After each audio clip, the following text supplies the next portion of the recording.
வயிறுக்காக தான் இன்னைக்கு பிழப்புன்றதே நம்ம போறோம் வெளியில. அதை நிம்மதியா சாப்பிட முடியல. கமிட்மெண்ட்ஸ், அடுத்தடுத்து ஒர்க், அதுக்கப்புறமா ஃபேமிலி பார்க்கணும். திருப்பி வீட்டுக்கு வந்தோடனே இதனாலதான் தெரியுது எங்க அண்ணன் ஏன் இழைச்சிருக்காருன்னு சொல்லிட்டு நாங்க ஜிம்முக்கு எல்லாம் போறாருன்னு பார்த்தா வீட்லயே அவருக்கு பெண்ட் நிமிர்றாரு. அதனாலதான் பாவம் அவரு. சோ உண்மையாலே ஜெயா மேம் ஒரு எம்ப்ளாய் லைஃப் ரியல்.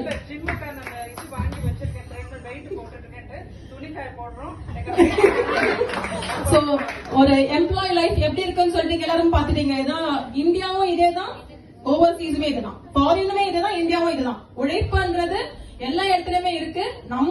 நம்ம பாத்துக்கிறதுக்கு நேரம் கிடைக்கிறது இல்ல. ஆனா நம்ம போற எதுக்காகனா அந்த மாசத்துல ஒரு நாள் வருமானம், அதுலதான் நம்ம வாழ்வாதாரம் இருக்கு. நம்மளுடைய சாப்பாடு, பசங்க லைஃப் எல்லாமே அதுல இருக்கக்காக தான் வேலைக்கு போயிட்டு இருக்கோம்.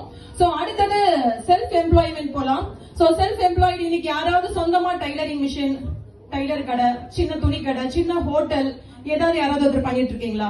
சின்ன ஒரு விஷயம் உங்களுக்கு முடிஞ்ச மாதிரி ஒரு சின்ன தொழில், ஒரு சின்ன ஃபேன்சி ஸ்டோர் கூட இருக்கலாம், பொட்டிக் இருக்கலாம், ஏதோ ஒண்ணு இருக்கலாம். சோ எல்லாருமே அப்போ எம்ப்ளாய் லைஃப் இருக்கீங்க.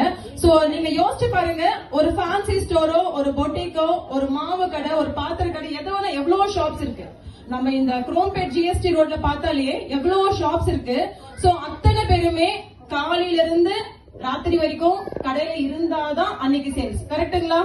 அன்னைக்கு வருமானம் வேணும்னா சோ அந்த நாள் ஃபுல்லா அவங்க உழைக்கணும். அப்போ முதலீடு போடாம ஒரு கடை திறந்திருப்பாங்களா? ஒரு சின்ன டீ கடை எடுத்துக்கணும். நம்ம கீழே இருக்க டீ கடை